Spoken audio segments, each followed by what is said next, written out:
Welcome. This is Al Black and my co-host, the poet, Tim Conroy. My brother Al, how you doing this morning? Wonderful. Our guest today on Chewing the Gristle is the poet Arminé Iknadossian. Born in Beirut, Lebanon, Arminé Iknadossian's family sought political asylum in California when she was 4 years old to escape the Civil War. She earned her English degree with an emphasis in creative writing from UCLA and later completed her MFA in poetry at Antioch University. Iknadossian is the author of the chapbook United States of Love and Other Poems 2015 and the full-length collection All That Wasted Fruit, Main Street Rag. Her poetry has recently been included in Whale Road Review, Southern Florida Poetry Journal, KYSO Flash, McQueen's Quarterly, American Journal of Poetry. She has received fellowships from Idlewild Arts, the Los Angeles Writing Project, and Otis College of Art and Design. She facilitates writing workshops for the Poetry Salon and lives in Long Beach, California. Welcome, Arminé. Hello, Al. Hello, Tim. Thank you for that wonderful introduction. I'm really excited to be here. Can you tell us about your poetry journey, where it started, and who were your early influences? Yeah, absolutely. My poetry journey. People use, we use that word a lot nowadays, journey, right? Everyone's on a journey, and the journey sometimes never ends, and it's not the destination, it's the experience. So I'm still in it. And it started when I was really young, because in Lebanon, where I was born, the preschools teach you poetry in several languages and songs in several languages. So I was lucky enough to learn to memorize poetry in Arabic, French, and Armenian when I was only 2, 3 years old.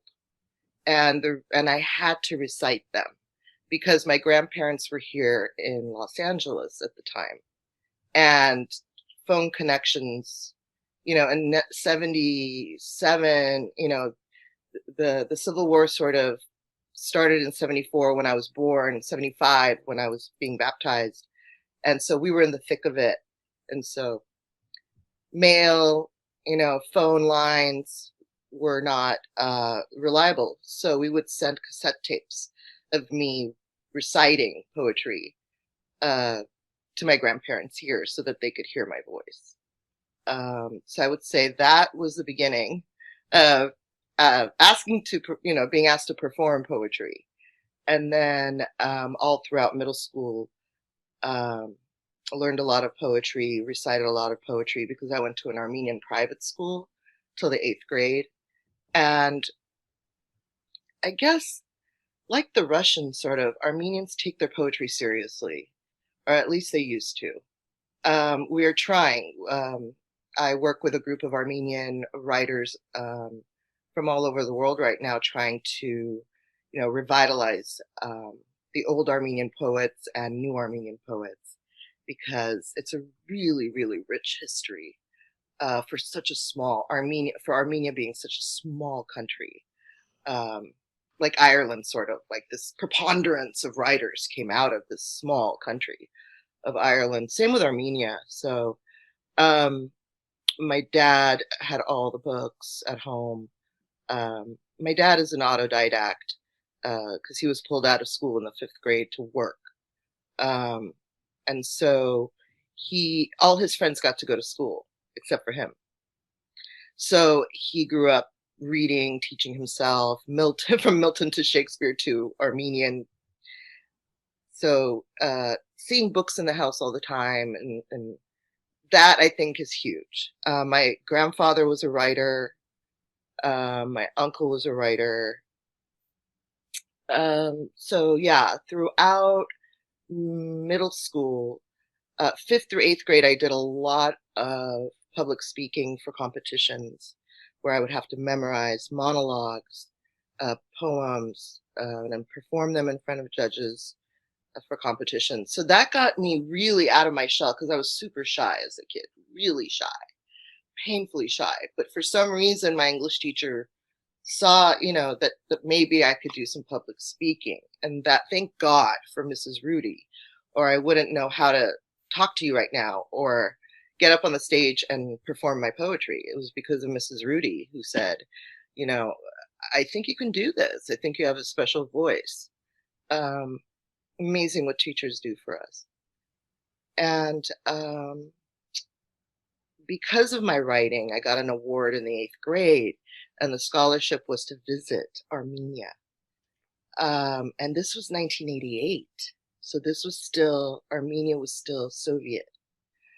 And wow, I realized, so writing isn't just for homework. Writing can get you stuff like a free trip, like it started dawning on me that writing is more powerful than I thought it was. And that was a transformative experience, to spend a month in Soviet Armenia, and to see and to wait. And that, the stereotypes were true. We waited in line for hours for cucumbers, just cucumbers, because that's all they had that week at the local store. And then I would watch my relatives pickle them and save them and do whatever they could to, make the most out of this one piece of food that they were able to get a bunch of all at once. It was there was a lot of poverty, and then after middle school, high school is when I think the depression set in, and this was late 80s, early 90s, so we didn't know much yet about depression, anxiety, PTSD from a civil war when you're a child and going through it. We didn't know any of that stuff. Prozac Nation, that best-selling book, came out in 92, I think, when I was a high school senior. So by then I was already, I didn't know what was wrong with me because I wasn't like all the other kids. So I started writing in a journal. It was just, no one told me to do it. Something in me pushed me to put these feelings down on paper. And then when I did it, I felt a little better. That's all I knew. That's all I knew. There's no intention behind. I just needed to express it. And I love drama, so I did a lot of memorization of Shakespeare for the drama class and played Lady Macbeth, and found that power in Shakespeare's words. I'm a huge Shakespeare fan. I don't care what anyone says. We need to study the old guys too. I mean, yeah, I believe it has to be a balanced mix of and even if it's just a few sonnets by him, it's something that, again, I saw in his sonnets, in his work, pain and disillusionment with life. Or why would he write all those political plays if he wasn't somehow either disillusioned or felt, or she, whoever wrote him, I don't know, like the group of people who wrote, I have no idea. And then, of course, so high school drama was amazing for me. And then college, I went to PCC, Pasadena City College, first to save money. We didn't have money for college. So I loved the City College English classes. They were intimate. My teachers were amazing. I mean, these were teachers, people, I know the media, and, when you hear City College, everyone's like, oh, they went to City College, because they couldn't, yeah. But my professors were people who had taught at UCLA, taught at bigger schools, and had chosen PCC for the intimacy, for the one-on-one. So I was lucky. I got the best of both worlds. I got amazing teachers who were also really interested in you as a student. So before that, I don't know. I think I just wrote stuff on my own. I wrote about Armenia, and that got published. An essay I wrote about Armenia got published. That was my first publication when I was like 18, 19, like in a college journal, and that made me feel really good that someone liked my work enough to take the time to type it up, print it out, whatever. I thought, oh, okay, I have a place. I have a place to put my my feelings, and others will read them, and it's valuable. Like people care. They're taking up all the space in the book for me. That's something. Went to UCLA, transferred to UCLA, and I have to thank one of my professors, my math professor at PCC, because I needed a minimum of a C to transfer in this college math class. And it was a summer class, so it was really rigorous. I did all the work. I went to school every single day. I was in the front row taking notes, doing my best, and I still couldn't. How are you not getting this? You're doing all the work. I said, I'm just not that person. What is your major, Arminé? He asks me. And I said, creative writing. He's like, get out of here. I'm giving you a C. Get out of here. You don't have to. You're not going to use this thing. I said, I'm going to dedicate my first book to you. So that was nice of him. If it wasn't for him, I wouldn't have gone to UCLA. At UCLA, I took classes with some amazing poets. My favorite being Harriet Mullen. And Harriet had a huge influence on me. In terms of language and playing with language, doing acrobatics with language like she did, was something I had never seen as a young writer. She was kind. Not all the professors in the creative writing department were very kind in terms of, I had some bad experiences trying to get advice from the chair. I got really discouraged for a little while. But she was the one who kind of brought the magic back for me, Harriet Mullen. And so I got an English degree with an emphasis in creative writing from UCLA, and wanted to be an editor and slowly kind of, rise into one of the big publishing companies and really learn about publishing. And I loved reading anyway. Reading was my escape since I was a little kid from turmoil. So I hid in my room and read throughout my childhood. That's all I did, pretty much. Or babysit my twin sisters, So I edited people like Ariana Huffington. Hillary Clinton had a column for a while, syndicated column, the BC comic strip, The Far Side.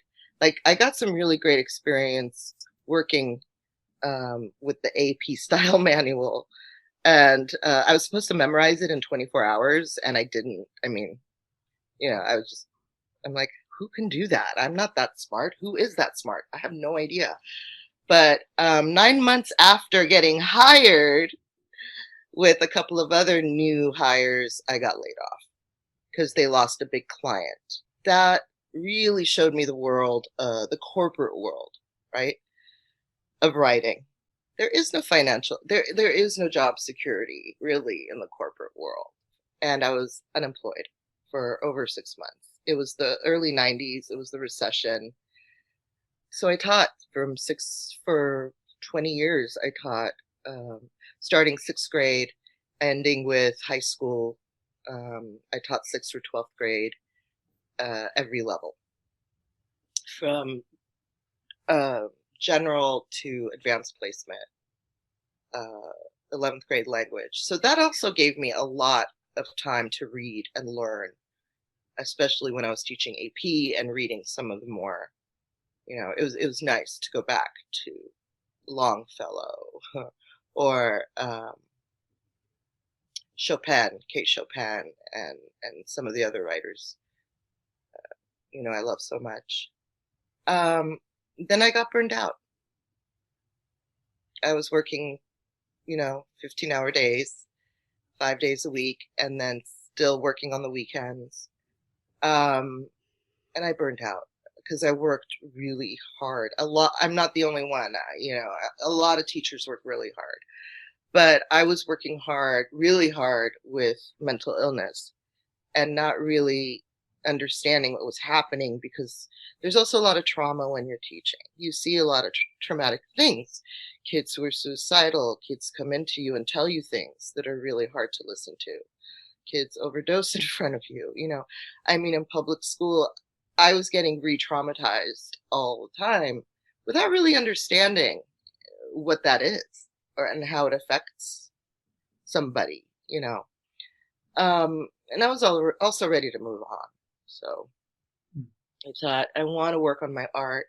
I read Patti Smith's book, Just Kids, when it came out, and went into a deep existential crisis after reading it, because I thought she ran away from home at 17 and went to New York City when it was dangerous, and she slept on the floors and got maggots in her hair, but she didn't care because she was an artist, and she sacrificed everything for her art, and she got to hang out with Allen Ginsberg and Andy Warhol. What the fuck am I doing with my life? It was that. I've been giving for 20 years, And so I'm like, I need to shake things up in my life. I need to do something. So I sold my house and gave myself a few years to write my book and to go to workshops all over LA and take classes with as many LA poets as I could, like Suzanne Lemis, Laurel Ann Bogan, some legends, Jack Grapes, Brendan Constantine, Dorothy Barassi, just, amazing writers, Trisha Faye Hefner, and just took as much as I could from the LA writers, because I didn't have time to do this as a teacher, right? But now I had a little bit of money from selling my house to just take a year off, like my own sabbatical, and just go, all I'm going to do is study poetry this year and write and take workshops and apply to residencies and like the Otis fellowship, and that's what I did. And M. Scott Douglas liked my manuscript. He picked it up, and it was wonderful because I wanted it out as soon as possible, which is weird because my dad, I didn't know how much longer my dad had. He was starting to get ill, and he's really ill right now, really ill. So I'm really glad, because I still wouldn't, if I had gone with a different publisher who wanted there were a couple who wanted it, and one said 2021. And Scott said, like less than a year, he said. So I went and I thought, well, I like, he's been around for a long time. Main Street Rag, he's got a good reputation at AWP and the Association of Writers Conference. I said, I'm going to go with him because seems like a more efficient press.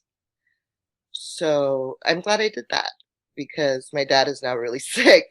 So he got to see the book. He got to come to my launch and all that stuff.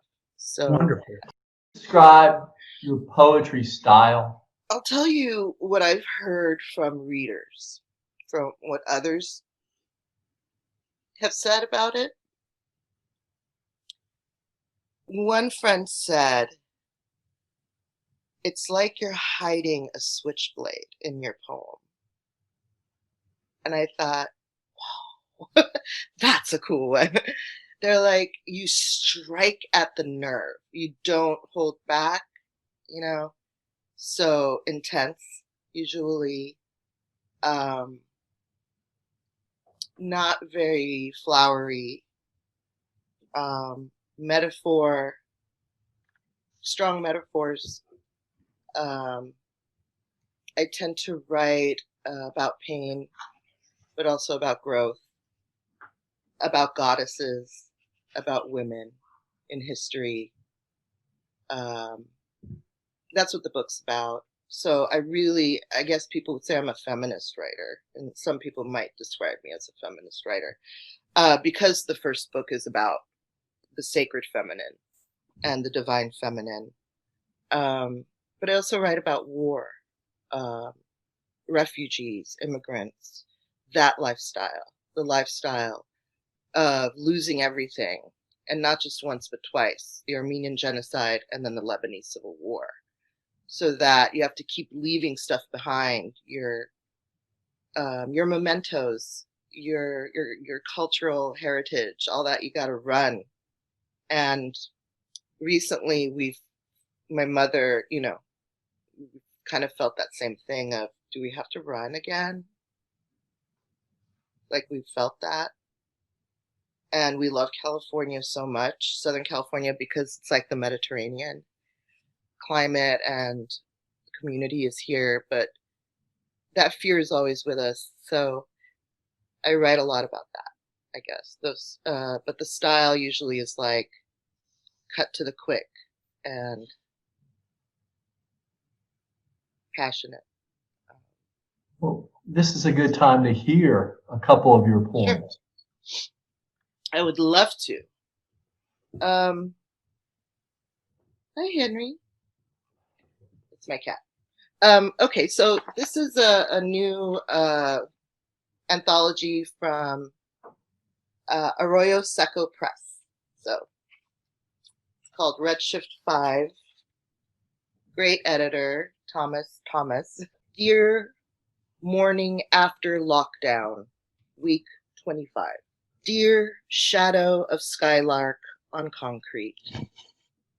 Dear friend who sends me watercolors of the sea. Dear sister, I send you this recipe for sourdough. Oh, the precious distance. Oh, the sinful wish. Dear uncle, dear auntie, dear so-and-so. Take my guilt as wide as my hips. Take the weight of our cities, sagging into their sad harbors. Dear morning, it is now afternoon. So sudden, how time flies in this stillness of worry. In this worried stillness. In this year of our Lord, have mercy. That's beautiful. And it was a call for quarantine poems from this last year of Poets Experiences. The second one is titled 11th Hour, and it was inspired by Dean Young's 0 Hour. Like the moment you realized as a child that the sunrise is not your mother's face. With your small fingers, what did you understand about impressionists and their landscapes? Someday you will realize that old paint cracks on canvas. The artist has little control of this. We can fix the engines in our cars. We can bleach the grout in the bathroom and still suffer from last night's fever dream. It's easy for spirit to pull itself away from body. It's cooler without, opaque and unhaunted. The trees are dying, the clouds are rocks. The waterline recedes to reveal ancient handprints. It is certain the pre-party ended too soon. We emptied our platters, overwatered the ferns. Everything entered daylight as if it always could. That was delightful. You know, there's a lot of packed into your poems. There's so much in it. You write with a lot of concision, and I'm wondering, how much time do you spend on revision, and is a poem ever finished? Yeah, that's a good question. I usually go through three to five drafts. That's what I've noticed my pattern is. But once in a while, a poem just comes out fully clothed and walking, like birthing a baby that's already fully clothed and walking around. And you're like, how did you learn to do that right out of the womb? But some poems are like that. You have to leave them alone. They're fine just the way it is when it comes out of your pen, for me at least. And those are gifts, and it happens rarely, where the muse, whatever, the brain, Henry the cat, just gives you a poem and goes, here. It's 90% done. You just, that happens. And I think it's because we're always writing. Writers are always writing. Whether we're in front of the computer in our notebook or not, walking, swimming, showering, I'm always writing. And it's better than overthinking, because I also do that. I overthink, I stress constantly. So one good way to not do that is to watch the world and start thinking of, sentences that sound good syntactically. Oh, that sounds good. That at least takes my mind off the negative stuff. So maybe when I come to writing, I already have a bunch of stuff ready to go. And then the writing becomes the revision process too. The first time on paper becomes revising from here to here. And I think a lot of poets also don't realize that. And sometimes we hide what's in here. And I've been told that you're hiding behind your metaphors, which means you're writing pretty stuff, but you're not talking about the time you were hit by blah, blah, blah. And, don't hide. So for me, I think a big part of revision is revealing more. And as you know, revision is not editing. It's literally vision. So viewing again, looking again from a different angle. So you go back to your poem and you go, I'm going to look at this from the third person point of view. And I'm going to look at this from the first person. I'm going to look at this backwards. Read it backwards. Revision.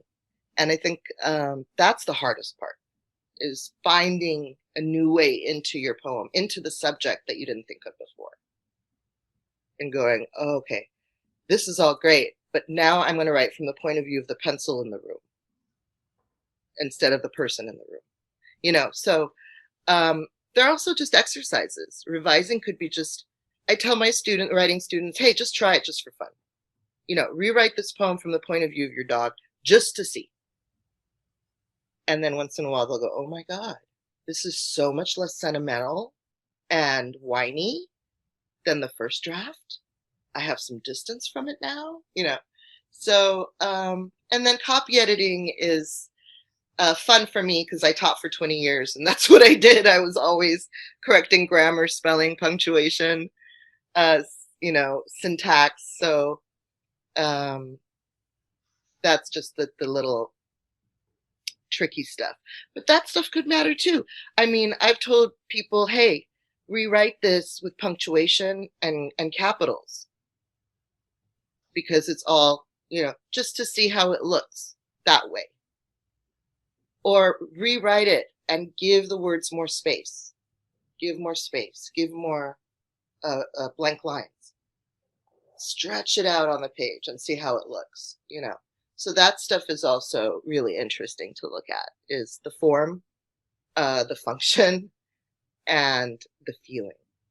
So like one teacher taught, Jack Grapes, who a lot of LA poets know and love. He said there's the head in writing, there's the throat. So what we think, but what we say are two different things a lot of the times.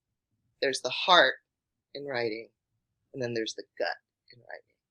If you can write from all four, if you can give the, it's a more whole piece than just writing from the head, which is information. Wonderful. So, as a poet, what poets are fueling your imagination right now? Who are you reading? Oh man. Right now I'm reading Jennifer Brad Peace. She's a good friend, and her second book's coming out. And she's lived with chronic illness, and her second book is about that, is about chronic pain, chronic illness, and all of the misunderstanding that goes with living a life with chronic pain. Her first book is just a fantastical journey in her mind, and her mind is such a unique mind, and her view of the world that she's brilliant. Chris Toby is another one. She lives in Portland. In her book, A Woman is a Woman is a Woman is a Woman, came out. I just love that title. A couple of years back. She's a huge inspiration. I mean, talk about specificity. That woman gets so specific, and her humor, her wit is just so good that she could be writing about something extremely painful and still make you chuckle in the middle of her poem. That's not easy to do. I can't do that. I don't know, she's just, it's part of her personality. But more well-known poets would probably be Diana Derhovanessian, who is an Armenian poet, an Armenian American poet who nurtured a lot of Armenian American poets of my generation coming up. We did a tribute panel, because she passed away recently, a couple of years ago. So a group of us did a tribute panel for her at AWP to kind of revitalize her work, because she has so many books. Diana Derhovanessian. Who else? I love Terrence Hayes. He's in my top 10 poets, I would say. But I'm also going back and rereading like Jane Hirschfeld, people who I haven't really given enough time to, who are brilliant, absolutely brilliant. I'm reading a lot of, I think, memoir. I think that's why I'm blanking. I'm reading Sherman Alexi's new book, You Don't Have to Say You Love Me. A lot of writers write poetically as well, like Toni Morrison writes like a poet, so she's one of my favorites. I'm going to go back to her because I haven't read all her work, only a few books. She always, Dorothy Baresi I love, like I said, Anne Sexton, I always go back to. I know, like if you want to get your head blown off, that's the kind of intensity I'm talking about. I think she influenced me a lot in college and after college. When I discovered her, I thought, oh my God, I can't stop reading her poems. Why is that? Why is she so addictive? Why, because she's not hiding, she's revealing every deep, dark secret pain she has. And I think that was new, a little newer at the time. I mean, poets have always written about melancholy and all that, but she was just straight up, I menstruate. Hello. What? So bravery, I think, is important in poetry. Bravery, being willing to put yourself out there. Talking of bravery, share a couple more poems with us. Because absolutely. You are a brave writer. Am I? I think so. Okay, well, I'll read the one that the church didn't like very much.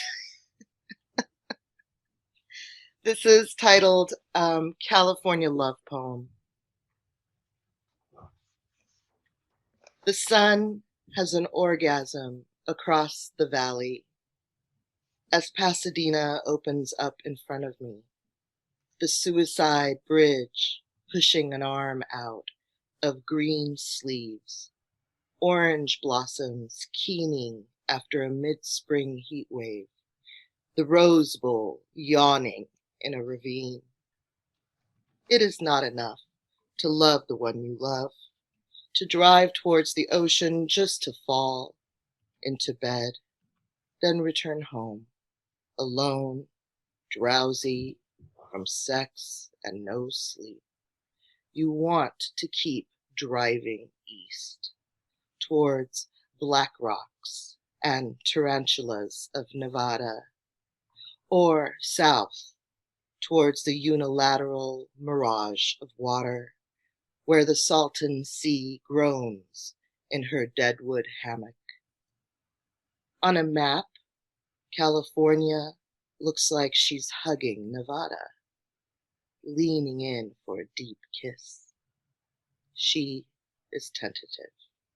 He is a sharp-tongued, diamond-studded menace, kissing her, and at the same time, pushing her into the ocean. Wonderful. Thank you. I'll read War Torn.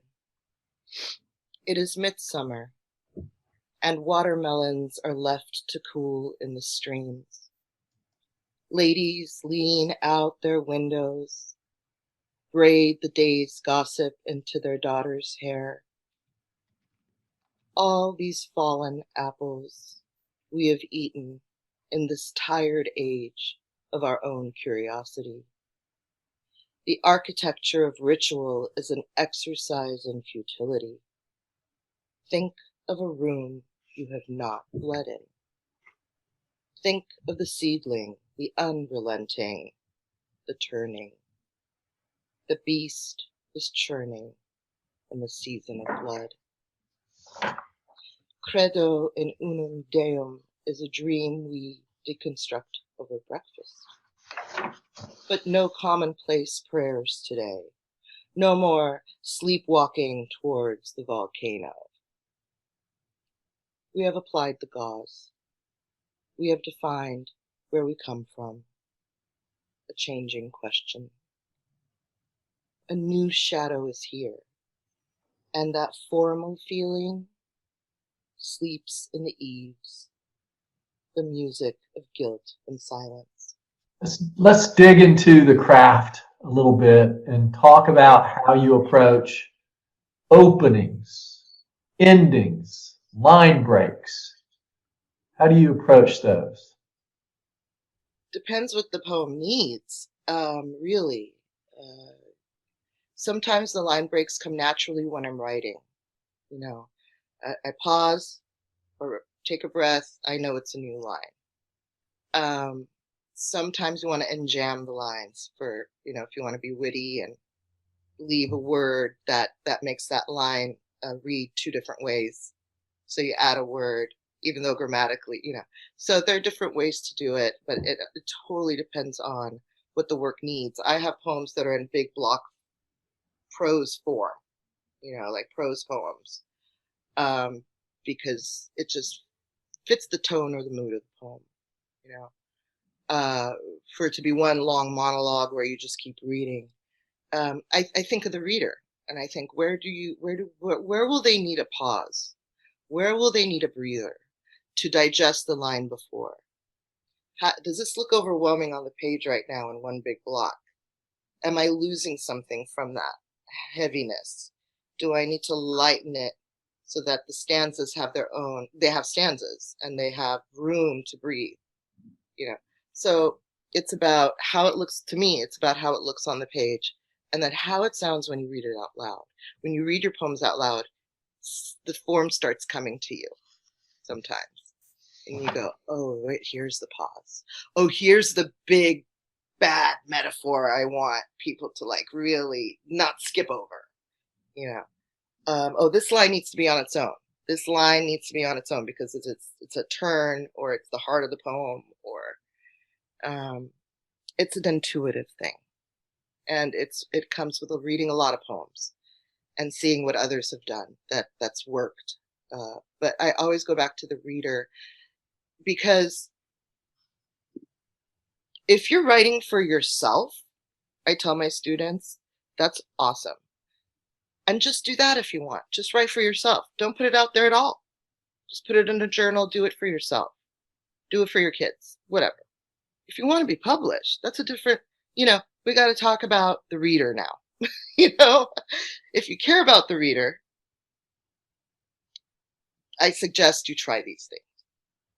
So I'm always telling my writers, not that this is good or bad, or this is, but as a reader, I'll say, this is how I feel. The beginning is the first stanza is too wordy for me. So I'm getting lost in the articles.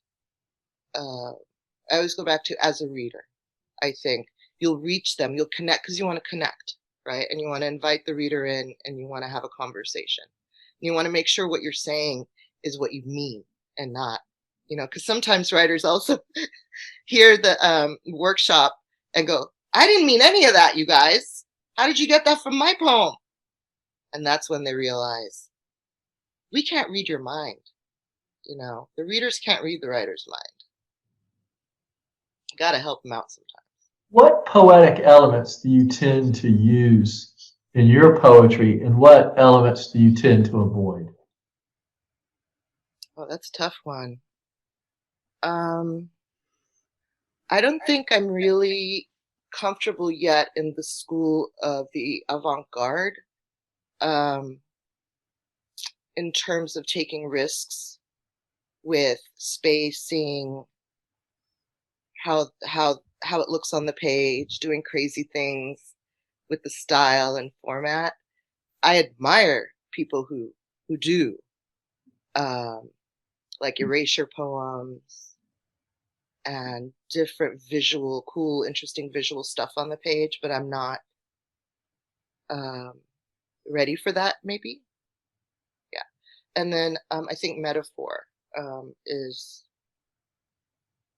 really important. I mean, that's obvious, that's something that's like saying paint is important for painting, but I would say less is more. I think we overdo it sometimes, and we don't trust the reader all the time, and we over-explain in poems. So I try not to over-explain. Brother Al. Wow. There's just so much. To talk about poetry. Yes, I could talk, we could talk all day about poetry, but talk to us about what you're working on now. What project are you working on now? Okay, I'm all over the place. I'm working on my second book. I have a lot of poems. I just don't know how to organize them yet. So the second book will be part autobiography and in verse, and part just collection of poems from the quarantine year. So it's still coming together, but I am working on something autobiographical, starting from Beirut. There's so much to tell,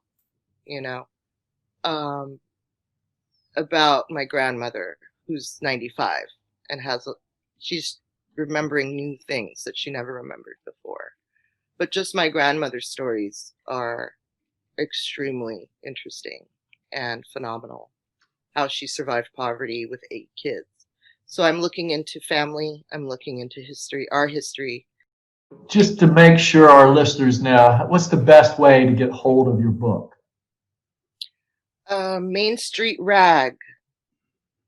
It's not on Amazon, but it's on Main Street Rag's book site, or go to my website, and there should be a place for you to go link up to Main Street Rag. How about 2 last poems? I will read Swimming Lesson from the first book. My father loved the discipline of the ocean. how it could swallow you whole, spit you out tougher than you were before. My bones were primed for verbal tirades. I kept my own mouth shut, as one should, while diving into the wall of a large wave, careful not to swallow any of the abrasive matter floating about the steel blue air. But bones are stubborn things. They are like children who refuse to speak when their fathers question them, submerged in the clutter and mass of the body, in the dark and busy history. When I was 3, my father taught me to swim by throwing me into the deep end of a pool. There, my bones pulled me down towards the drain pipe. But I was expected to put up a fight. So I reached for the water's invisible throat, pulled hard on her hair, climbed her backbone up towards my father, who was kneeling at the calcified lip of the pool, holding one arm out towards me. So I did what he expected. I refused him and pulled my own small body out. That's a fantastic ending. And that was common practice, by the way. Back in the day, it's not like he was trying to kill me. That's how you did it. You just throw the kids in. And maybe one newer one that I sent you real quick here. Okay, this is titled Lamentations for the 21st Century, dedicated to Black Lives Matter. Dead songs lie on the pavement like palm leaves. I hold their green hands and weep from my mouth. I was born from women ground into flour, in a country with so much solemn wheat. Our loaves are heavy with disaster. We make books from our bread, dip a hand in holy water to sprinkle on the last page, keep it wet with worry. Maybe the right song will lift the white sheet off our wailing. Here is a song for your empty hands. All those years, the moon's face was a white shroud. I stand silent in the heat, turning darker like ripe fruit. Without our songs, who would we be? Who will hurl their prayers to the sky as flat as a failed promise? What will our last page say with its alphabet of blood-stained teeth? That was the poet Arminé Iknadossian. And we encourage you to purchase from Main Street Rag, her publisher, her new book, All That Wasted Fruit. Thank you, Arminé. Thank you, Al. Thank you, Tim, so much. I really admire what you guys do and keep doing it.